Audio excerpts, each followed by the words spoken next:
Hey guys, I'm Stephanie, and this is Steph Stove, and I'm just like many of you right now. We're doing all of our holiday baking and making those sweet treats and cookies and all those yummy, delightful things that we all love to munch on through the holidays.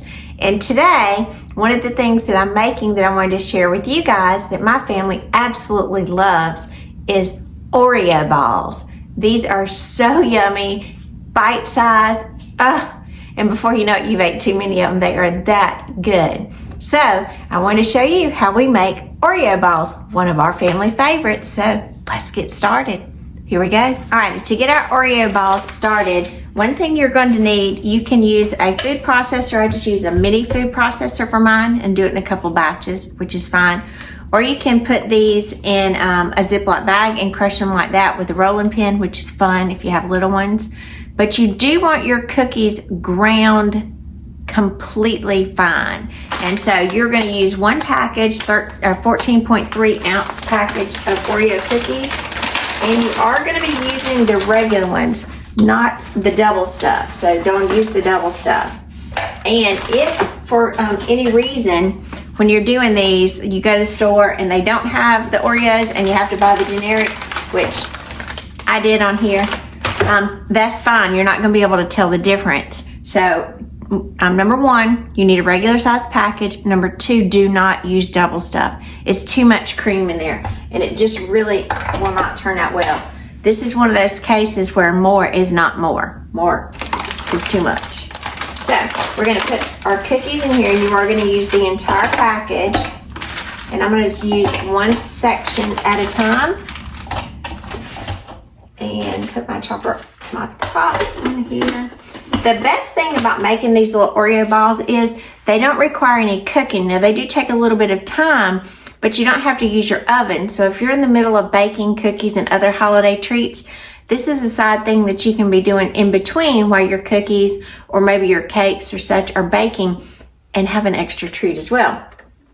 So I am going to, it's a little loud, on my puree setting because I want these completely ground up. And it only takes just a little bit. And you can see it is going to be a little fine ground. Now I'm going to go through and do the rest of these and we'll be right back. Alrighty, I just got my last section all ground up. And after each section, you want to dump these into your stand mixer. Be sure. Get that I get all of those little crumbs out. Put this in the sink.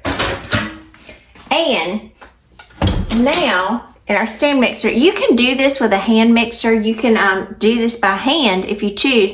However, it's just going to wear your arm out. So I prefer to use this in my stand mixer, and you will want your paddle attachment attached for this. So I'm going to move you over just a little bit and we'll keep going.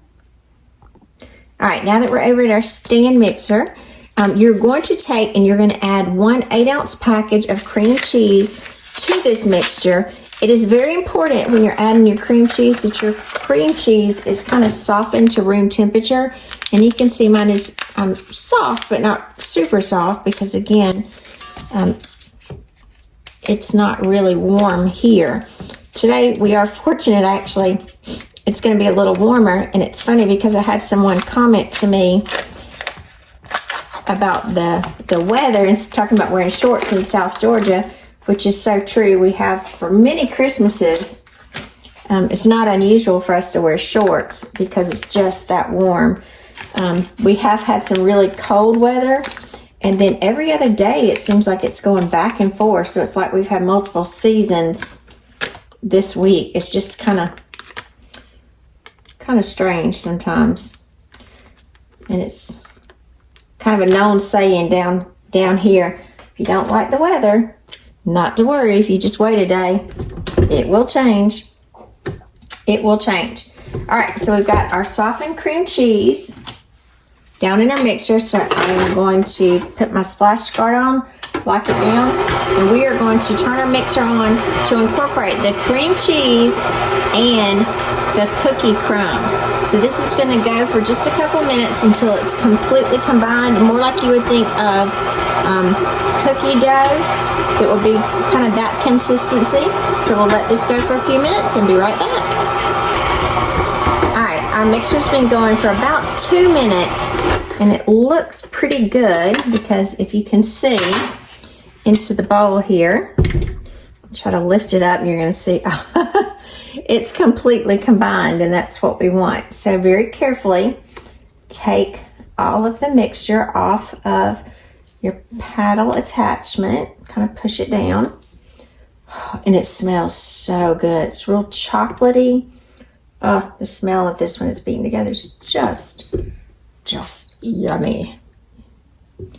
Yummy. And you'll see it is very chocolatey. I know if you've never made these before, you would think, well, the cream from the inside would be too much. It actually just combines. This is why I would say you would not use the double stuff, because the double stuff would have it just too creamy, and it just is a little bit too much. All right, just want to be sure I get every bit of that off. And just so you can see, this is kind of what it looks like. It looks like some thick, chocolatey, just goodness here. And you can see it just comes together very nicely as I'm kind of mashing it. At this point, we're not really ready to make our Oreo balls. What you want to do, move this to the side, get that off so we won't get it everywhere. You want to come in and cover this bowl, or whatever vessel that you're using to mix with. I like to cover mine with plastic wrap. Now, if you want to just put it straight in the fridge without it, that's perfectly fine. If you've ever watched me before, you know I don't like those little tabs. I'll just cut it. My kitchen shears seem to be so much more efficient. All right, so just cover this with plastic wrap, and it needs to sit in the refrigerator for at least an hour. Now, if you're doing this a lot in advance, you can put this in the refrigerator and do this step and have it refrigerated for up to 2 days. So that will help with a lot of your cooking. If you kind of want this more closer to Christmas, that's fine. Put it in there in a couple of days, come out and finish it. So we're going to put this in the refrigerator to chill, kind of solidify a little bit more, and then we're going to move on to the next step. All right, it's been a little over an hour that our Oreo ball mixture has been chilling in the refrigerator. So I'm going to come in and take a tablespoon measure just to help these out. Now, if you have a cookie scoop, you could definitely use that, but I'm just going to kind of use this as a gauge. Roll these out. Make sure your hands are nice and clean into what you'll call like a true round shape, and lay these either on a silicone baking mat or a parchment sheet. You can go through, and I'm going to roll all of these out. Try to get our same uniform shape. And the good thing about it is too, when you roll your first one out, you kind of see about what the size should be, and you want them very similar. So I'm going to continue rolling these out, and I'll be back in just a minute. All right, now we have all of the Oreo balls rolled out, and they're all about a uniform shape. So we want to kind of transition now to the dipping process that we're going to do. Now I'm going to use white chocolate baking morsels for this, and this is an 11-ounce package. You are going to use the entire thing. I am going to do this when I melt these into a larger glass dish, so I can have something to dip down into it. This is not something I would do in a measuring cup, just because I want the depth from the container. And just like with melting anything, I'm going to use about a teaspoon of coconut oil. And again, if you don't like coconut oil, you can use just about a teaspoon of vegetable oil, or about a tablespoon of butter. Either one, you just want something extra in there to help it melt and create a pretty sheen. I'm going to pop this in the microwave. I'm going to do it on half power at 20-second intervals until it's melted, and it should take about a minute and a half to do so. So I'll be right back. All right, now we've got our chocolate completely melted, and it is nice and smooth. As it melts, you want to just kind of stir it around to be sure there's no little bits of chocolate that has not melted in here. And we'll set this spoon to the side. And while you're dipping the Oreo balls, you will need a skewer and a fork, and you'll see why both of these will come in handy. If you want to do these with a toothpick, that's fine, but I prefer to use a skewer because obviously the size is longer. So I'm going to kind of go into the middle of each Oreo ball, tilt your bowl, and you're going to kind of dip it in very carefully. You don't have to go all the way over every little section of it. Just make sure it is covered. Let the excess drip off. And then to get this off, this is where a fork will come in handy. You put the fork right under it and pull off the skewer. Perfect. So I'm going to go through and I'm going to dip the rest of them and I'll be right back. Alright, I've just got all of the Oreo balls covered in chocolate, and I'm going to go through a little next step, and this is completely optional if you choose. I had a little extra melted milk chocolate from something else I had made, and so if you have something like that, save it. I'll put it in a little bag here. Get this out. And the reason I'm just putting it in a bag, just because it'll be a lot easier for me to manipulate. Get all of the air out. And kind of make me a little drizzling bag here. I'm going to come in, I'm going to nip the end off very carefully of the bag. Make sure the little plastic piece comes off. And this chocolate, I'm going to come through and I'm going to just drizzle across the top just to make them extra pretty. And I'm just kind of doing a sideways motion here, nothing fancy.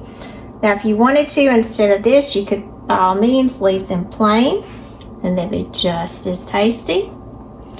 Or because it's the holidays, let me change arms, you could even go through and add some pretty holiday sprinkles on the top. Now if you're adding sprinkles, I would say that you would need to do that almost as soon as you dip the white chocolate, because you do want them to stick. Again, this just makes them a little bit more festive. If you were doing these for a different holiday like Valentine's Day or so forth, you could add a little food coloring to your white chocolate and then do a pink drizzle over. That'd be very pretty. So we're going to give these just a couple of minutes for the chocolate to set, and then we are going to bite into these and give them a taste. I'm Stephanie and this has been Steph Stove, where today we made white chocolate covered Oreo balls. Super easy to make, no baking required, just a few minutes in between for them to set up. So remember, we went back and we drizzled these with chocolate. Look at that. Now I pulled this off because it was still stuck, but I'm gonna go in and eat it. You do want them to sit up a little longer. I just couldn't wait. So we'll bite into it. Oh, it's so good. I can't feel a big bite.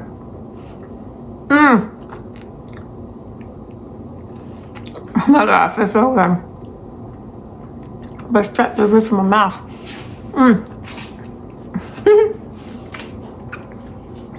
Super good. Chocolatey, delicious. And the white chocolate is a perfect bite to the cookie center. Just good.